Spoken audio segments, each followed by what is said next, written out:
c'est une page qui se tourne. C'est une page qui se tourne pour Shakira, mais aussi pour ses fans espagnols. Après plus de 10 ans de résidence, Shakira et ses enfants ont définitivement quitté la ville catalane ce lundi 3 avril.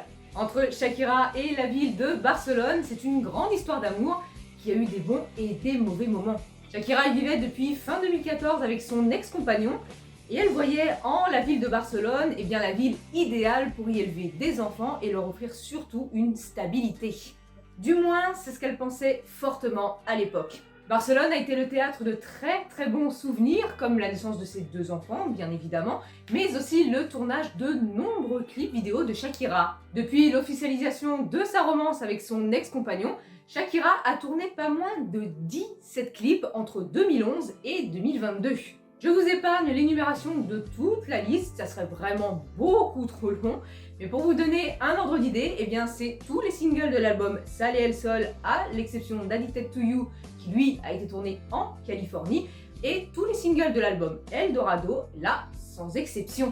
Avec du recul, quand on y pense, ça fait un peu peur quand même, mais surtout, ça nous donnait des indices sur la vraie personnalité de Gérard Piqué.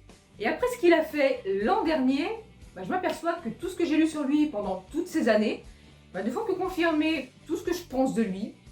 Un pauvre type. Entre son comportement envers elle en interview et dans la vie quotidienne, ses infidélités, son ex-belle-famille, et surtout les médias postés H24 devant sa maison. Alors ça, quand je voyais les paparazzi de poster devant sa maison H24 en espérant la voir à son balcon ou je ne sais pas quoi, poster là comme des chacals, ça avait le don de m'énerver, mais oh là là. Il était grand temps que Shakira quitte toute cette toxicité. Shakira est enfin libre. Alors, je ne dis pas qu'aux États-Unis il y aura moins de paparazzi, mais au moins là-bas, elle pourra se consacrer à sa famille, ses parents et surtout à sa carrière.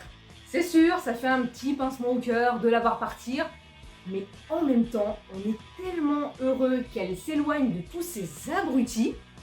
Je ne parle pas de son ex-belle-mère, alors elle, on peut la sacrer reine des sorcières. Elle va pouvoir enfin respirer.